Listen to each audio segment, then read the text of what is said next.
right, Dr. Lelo Joseph is already here with us. So let's first of all take these questions on before we go any further. Now, coronavirus is with us as Kenyans, and this is a virus that the source was Wuhan in China, but it is spreading and penetrating into different countries and continents. And in the country right now, our numbers are actually getting into 50s, and there is certainty that the numbers are getting past the 50s or past the 10s that have been mentioned because of the infections that are now being passed from the people who got into contact with the initial victims and now are getting into contact with the secondary and even beyond that secondary victims. Now, the question we're asking this morning is if there is now a possibility there is a new form of this virus, the intensity of this infection, and what exactly would be done with those who have lifestyle diseases. Key in your questions so that Dr. Joseph Olela will be able to answer them at TV47KE on Twitter and on Facebook right here. Daktari Hujambo, good morning.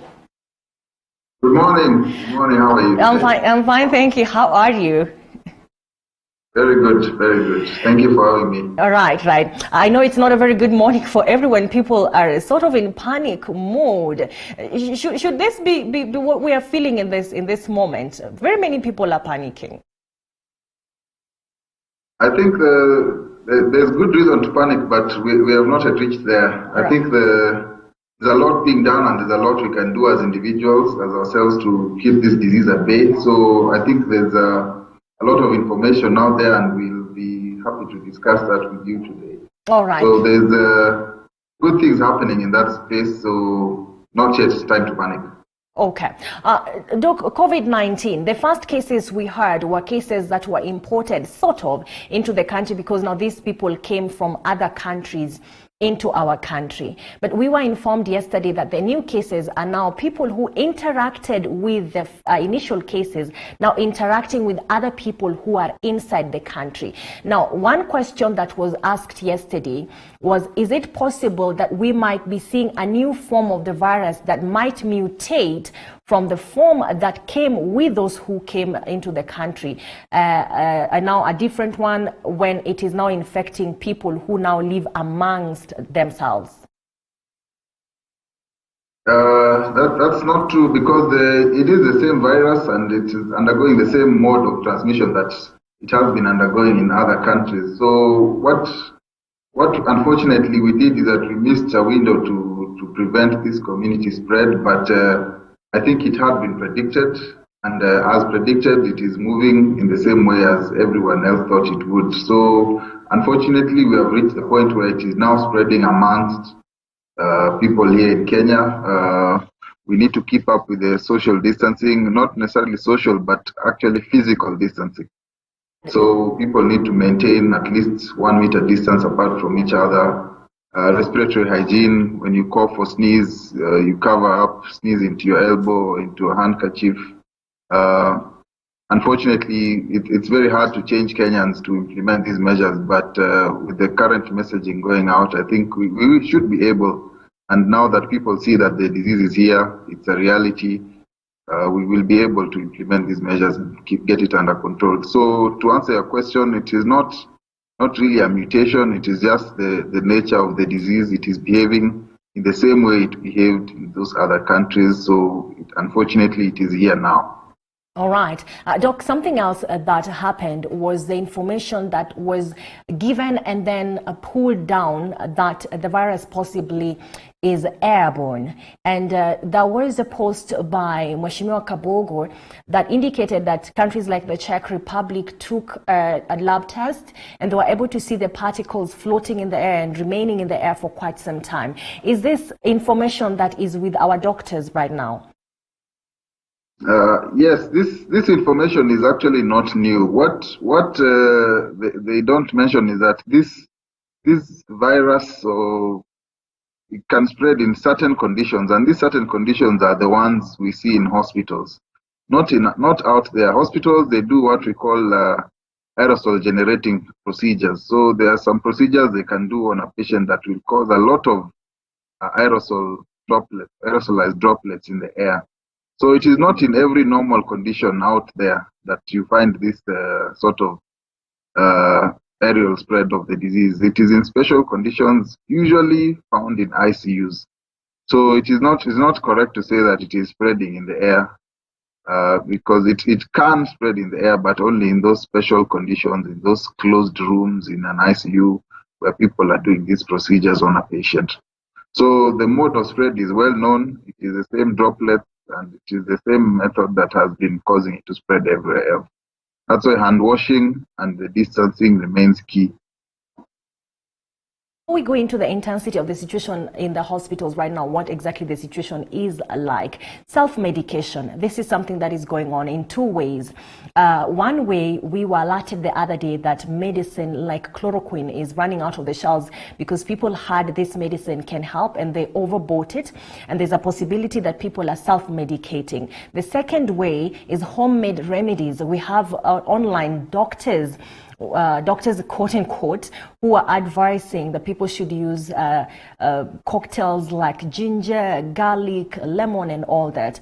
How factual is this information? How risky or not so risky is self-medication in these two lines? Thank you. To answer your first question, I think the issue of using chloroquine still has medical people having various schools of thought on that. So it's still an area that's quite divisive. However, we've seen the other day, I think yesterday or day before, the FDA in the USA has basically announced and allowed people to use chloroquine to treat, not to prevent, but to treat serious cases of COVID. So currently in Kenya, there is no such guideline. So those who are taking chloroquine as a prevention measure are doing so at their own risk. It's quite a harmful drug taken uncontrollably, and has been known to make people quite sick. So my advice to Kenyans would be to really take advice from your doctor. Don't go taking medicines without prescription, because chloroquine is a prescription-only medicine. However, there is some school of thought, and I think we are going to see more information coming out in that space. I'm sure there are some few researches going on. There's a big one planned to happen in Africa. So we will know for sure whether it works or not. Some studies say it doesn't work, others say they do. So because we're in a desperate situation, people are willing to try anything. On the issue of taking hot water and lemon and honey and those remedies, because the disease, fortunately, in about 80% of people, it's not a serious illness. Most 80% of people will get something like a mild flu. And these are the kind of people who can stay at home and take these home remedies. They do have some relief and they cause no harm. So there is no harm in taking hot water with lemon or garlic. If they give you relief from your common colds, should give you some relief in this illness. However, anything we do for this illness should remain guided by the authorities, and the Ministry of Health in Kenya is quite authoritative on this, and those are the people we should listen to. Doc, what are the accurate risks of taking chloroquine at home without proper guidelines or without proper prescription? Chloroquine as a medicine has got quite a few side effects. Can affect your ears, can affect your kidneys, it can affect your heart as well. So especially people with these chronic diseases, someone with hypertension or a heart condition, is a certain level of risk in getting abnormal rhythms. Chloroquine as well causes some damage to the ear. So if taken incorrectly, there could be some hearing loss. It causes damage to the kidney as well if you're not careful. So people with the chronic disease, hypertension, kidney disease, should use this drug very carefully and should always take advice from their doctor before engaging in taking chloroquine like that. All right, now that you have mentioned hypertension, the second level of panic is actually with people who have lifestyle diseases, those who are diabetic, those who have hypersensitivity, because some of the cases that were mentioned and that we see online, is that the people who had other lifestyle diseases actually succumbed faster. Is there any information that is with us currently that can help those who have lifestyle diseases to manage themselves better and maybe protect themselves better against the virus or the effects of the virus, especially those who have something like diabetes? Yes, thank you for that. I think the key is to follow the basic guidelines. People with these chronic diseases, diabetes most significantly, diabetes, hypertension, those ones with other chronic illnesses like lupus, autoimmune diseases. This is a group that is very much at risk. And then you add the age. So the elderly, people over 60 who have these lifestyle diseases are very high risk of death resulting from contracting this infection. So one thing they can do quite easily is to distance themselves. People have been advised not to go to visit their relatives, their parents who might be having these diseases. So that physical distancing, I'd like to call it physical, not social, because you can talk to them on the phone every day. So distancing is very important. Hand hygiene, they should wash routinely and wash properly with soap and water. Use sanitizer if the soap and water is not available. Respiratory hygiene, they must ensure that they sneeze into their handkerchiefs or into their elbows or cough into their elbows. So these are all measures that are in place and should be strictly followed by these people with chronic illnesses. Secondly, right, go on, Doc. Another cause of panic for this particular group of people with chronic illnesses is the supply of medicine. So there's a lot of pressure now on hospitals to cater for COVID patients. So one good thing they can do is ensure that they have enough stock of their medications. If they're on insulin or if they're on antihypertensives, it's a good time to ensure that they have enough of these medications, because a lot of their doctors are also not seeing patients at this time. So it is important in terms of preparedness to follow the guidelines, but also to go a step further and ensure that they all have adequate stocks of medication with them. Would you advise, Doc, that this is a group that probably should wear masks when they get out because of the possibilities of interacting or catching any bit of this virus from the environment? Masks also remains a bit controversial, but the basics is that somebody who is sick, who has a cold, or somebody who is taking care of a sick person are strongly recommended to wear masks. So if you have a cold or if you are taking care of somebody who is unwell, those are the two categories of people who are strongly recommended to wear a mask. Although wearing a mask that does no harm, except that a lot of people don't use them properly. And I think that's why the masks have been seen to be ineffective in the general population. However, I think my opinion is that any small sort of barrier method has some effect, and I think I would recommend that anybody who can afford and who can use a mask properly to put on a mask whenever they go out. Doc, you have mentioned acquiring, accessing drugs and being able to have enough stock. As a doctor, and knowing that the situation, well, as you have said, not many doctors are available and it might get thicker, would you advise the government or the policymakers and the decision makers to avail these drugs to those who will not be able to buy in stock or those who cannot afford to buy in store? We have diabetics who have to have insulin and they need a stock of that right now. The supplies are already available. It is just the logistics. At least every person with these chronic diseases, somebody who uses insulin should actually have enough insulin for the next month, not to wait until it runs out before they can go to hospital. Remember, also going to hospital exposes them to a level of risk, because people who are suffering from COVID-19 are most likely to be in the same hospital. So there is that level of risk that is unacceptable for someone with diabetes to go to be exposed to somebody who has COVID. So at this point, they should have actually made arrangements to have enough medication. And there is already the government supply, I think, has been quite good for those people with hypertension or diabetic. So they can actually proceed and get their medication before the matter gets out of hand. As well in this group. Some of the information that was there online is that some countries used ARVs to treat this. Now, there is an imbalance with this information because HIV patients have compromised immunity and they are on ARVs. What is your position and your judgment as a doctor about their case with this virus? On the same issue with the ARVs, I think there's still some bit of controversy. Nothing is clear yet.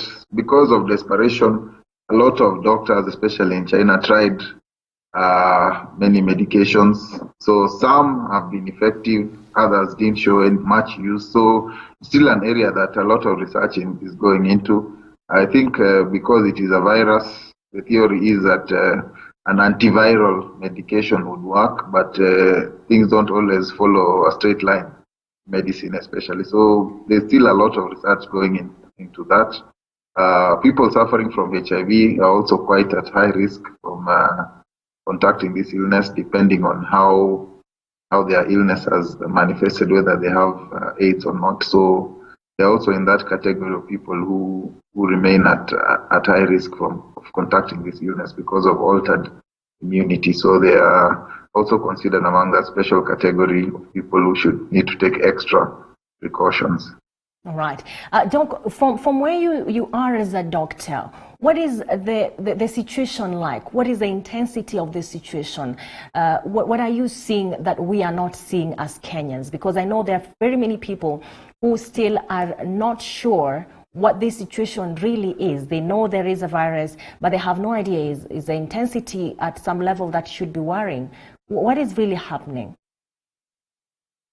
I think what we have noticed as doctors is mainly derived from observation with what has happened in the other countries.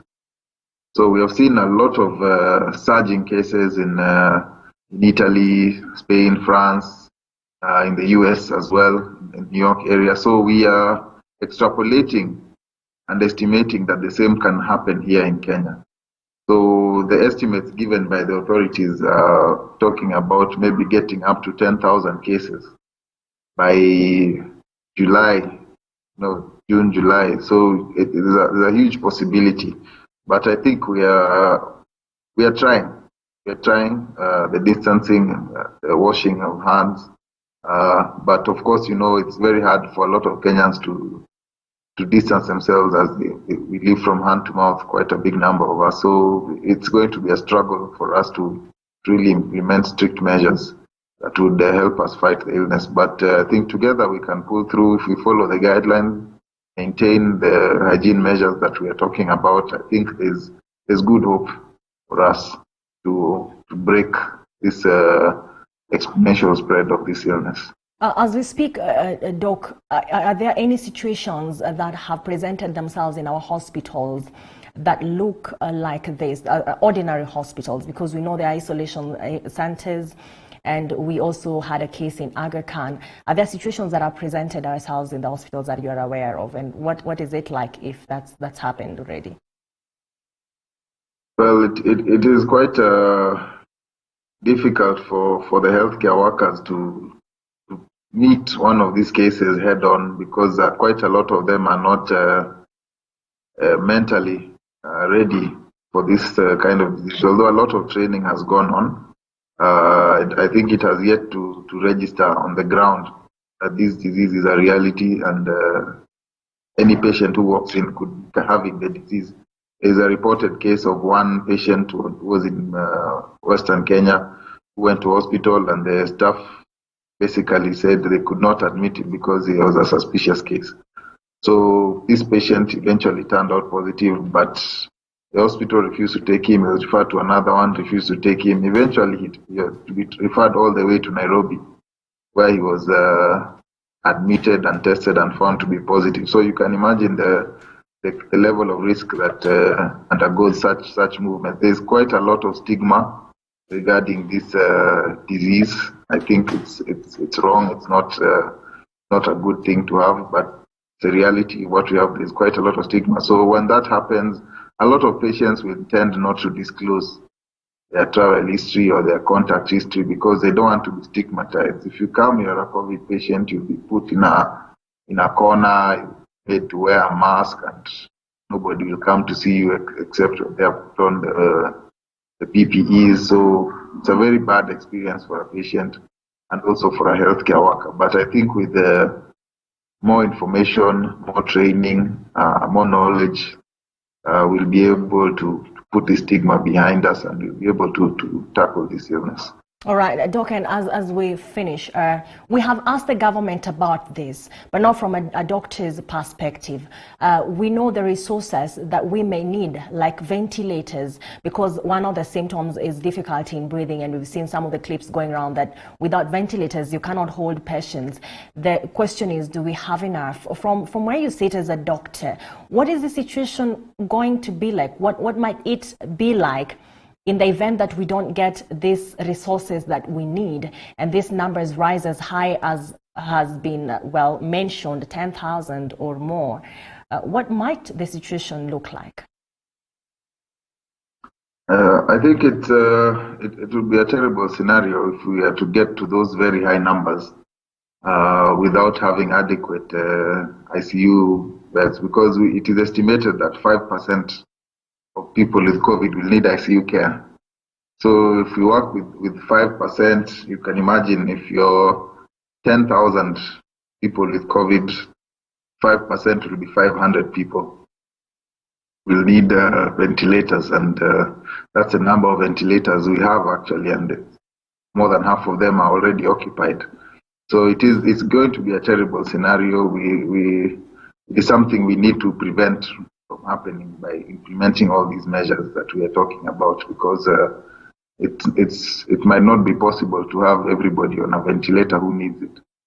So the measures in place are what is going to save us. Otherwise, I think if projections are going to go the way they are, if it happens the same way it has happened in the USA, we expect a doomsday scenario, which is something we are really not ready for. Oh, all right.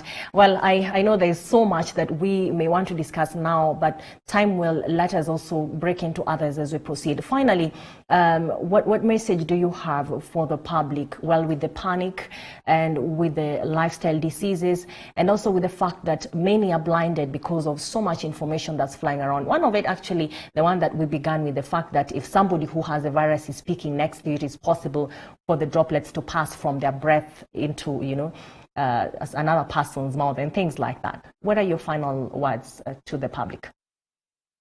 I would say very simply, wash your hands routinely and thoroughly, and also maintain that physical distance between persons. If you're working in an office, make sure at least there's 1 meter distance because of those droplets. And thirdly, clean all surfaces properly. Basic chemical we can use is Jik. If you're wiping your tables, your door handles, and washing your utensils, you can use Jik to reduce the risk further. So the measures we can implement are very simple. Let's stay at home as much as we can, if we can. Let's wash our hands, sanitize where possible and where there's no water. Keep the distance. When coughing or sneezing, please sneeze into a handkerchief or into your elbow to reduce the spread of these droplets. So I think Kenyans can do those things simply, and it is something that we need and actually we must do to prevent this disease from reaching those exponential numbers that we have seen elsewhere. All right. Thank you very much, Dr. Joseph Olelo. Is it Olelo or Olela? I hope I got that right. Lelo, L-E-L-O. All right. Thank you so much, Dr. You do have a beautiful day, and I hope that you'll be available for questions maybe later on when our viewers have questions. very much. Thank you for having me. Asante. And have a good morning. Asante sana. All right. That was Dr. Joseph right there. Some of the questions that are with us in the public he has touched on, but the reality is there is so much to learn about this virus. So the shortest way to actually avoid it is keep a safe physical distance and follow the guidelines. You're taking a short breakfast here on TV47 Breakfast, but do remember the hashtag TV47 Breakfast. Ask your questions and shoot them. Dr. Joseph will be available to answer them when he can. Don't go too far.